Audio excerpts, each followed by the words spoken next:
So as a species, we can really consider ourselves as experts, as absolute masters in the art of human division. We have a talent for finding and focusing on the things that make us different and separate from each other. And one of the main ways we tend to divide ourselves is through our political beliefs, right? Liberal versus conservative, Tory versus Labour, Democrat versus Republican.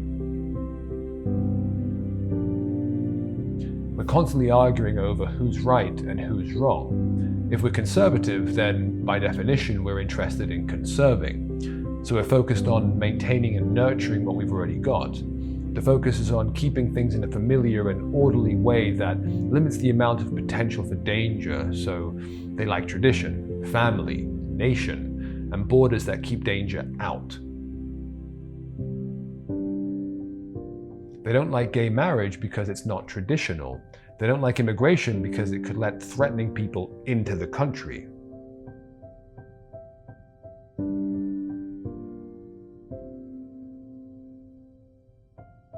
Now, on the other hand, the liberal perspective is more idealistic and focused on progressively moving forward into the new and unknown, expanding out into a world of possibility and being open to change. They like immigration because they're not as threatened by what's outside. They see that diversity can make the country better. They support gay marriage because to them, progress is more important than tradition.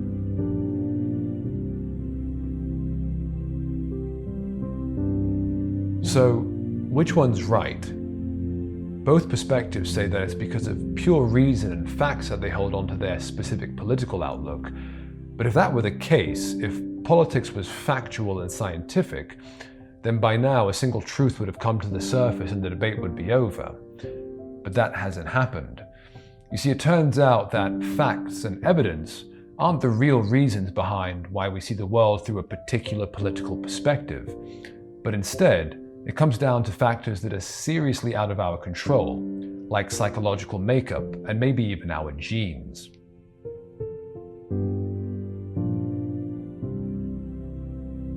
Over the last 15 years, there's been a handful of separate studies that have all shown how there's a direct correlation between our biology and our political perspectives. And it turns out that how sensitive we are to threats that make us feel disgust, say like an open wound, someone being sick or seeing something rotten, well, our level of sensitivity to these things predicts how we see the world politically. In each study, they saw how if you show a group of people a set of disgusting pictures, say like a man eating a handful of worms or cockroaches, then based upon the reaction of the person seeing the picture, we can predict which way they would lean politically. The people who are strongly disgusted by the pictures will be the more conservative ones, and the people who are less affected by the pictures will be the more liberal ones.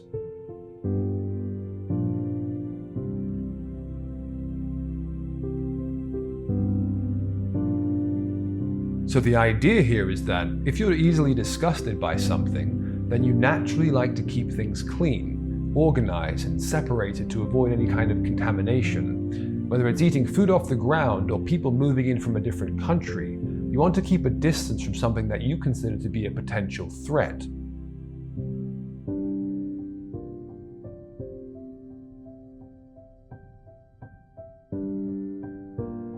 Kevin Smith is one of the scientists who led one of these experiments, and he said, the people who were disgusted by the images are more likely to self-identify as conservative, and especially to oppose gay marriage, than individuals with more muted physiological responses to the same images. This relationship suggests that people's physiological predispositions help to shape their political orientations. Now, the proper interpretation of the findings reported here is not that biology causes politics or that politics causes biology, but that certain political orientations at some unspecified point become housed in our biology with meaningful political consequences. Acceptance of the role of involuntary physiological responses is not easy for many people. Most are proud of their political orientations, believe them to be rational responses to the world around them, and are reluctant to concede that subconscious predispositions play any role in shaping them. Still, If recognition of the relevance to politics of involuntary physiology became more widespread, it could diminish the frustration generated by the apparent illogical intransigence, or in other words, the inflexibility of political opponents. This recognition could in turn diminish political hostility. After all, if political differences are traceable in part to the fact that people vary in the way they physically experience the world, certitude that any particular worldview is objectively correct may abate, lessening the hubris that fuels political conflict. So it turns out that liberals and conservatives literally see the world through different biological lenses, and you don't get to choose which pair of lenses you wear. Now, these studies were done recently, but it's an idea that we've intuitively understood for a long time.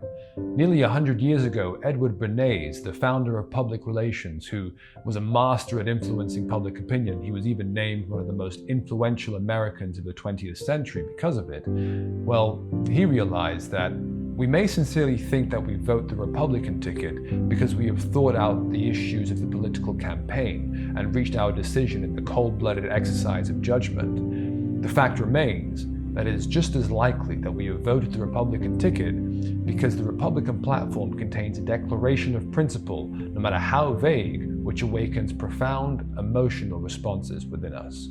I mean, it's no wonder that every major democratic and fair election is almost always a 50-50 split between conservative values and liberal ones. It's as if nature has encoded our species to have a balance, and the mistake we make is in believing that the balance needs to be tilted one way or another. Instead, we need to awaken to the reality that we desperately need both perspectives for the progress of society.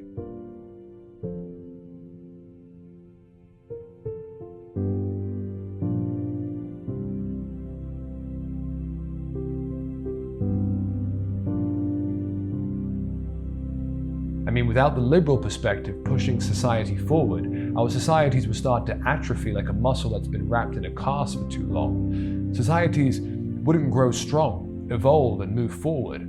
Think about it. In the public sector, what would happen to the conservative, rule-bound, traditional, and orderly governments without the renegade liberal politicians and activists that demand change and push society forward?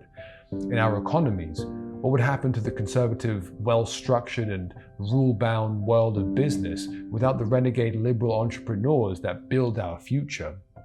Without the liberal perspective, everything would become stagnant and sink, like a kite surfer without a kite.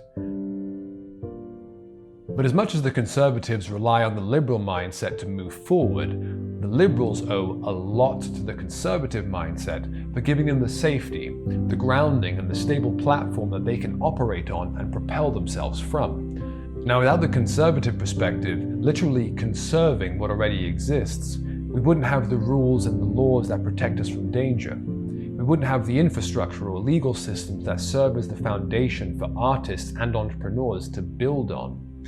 A lot of people understand that idealistic and forward-thinking entrepreneurs might be great at starting businesses, but they aren't always the best at keeping them running. A lot of times they need a more grounded perspective to be in charge of the daily operations and to conserve what's already been built. So the liberal and conservative both play a vital role in the progress of society, one for propelling forward and the other for grounding, balancing, and conserving.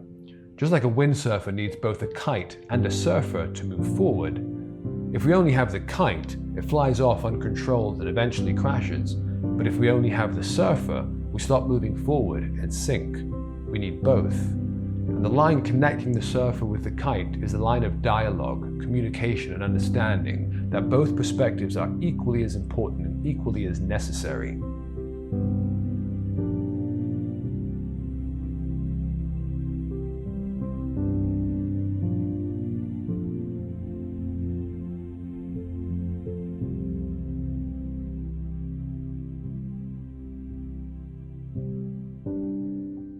It's obvious that there isn't a single political perspective that's the right way of looking at the world. And with these experiments, it's clear that we don't even have full control over which perspective we get to see the world through.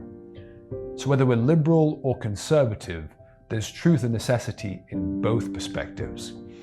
Now, if we can shift our perspective and embrace that idea, it can help us to fix one of the many false divisions we've built between ourselves and get us closer to a more conscious and more unified political perspective.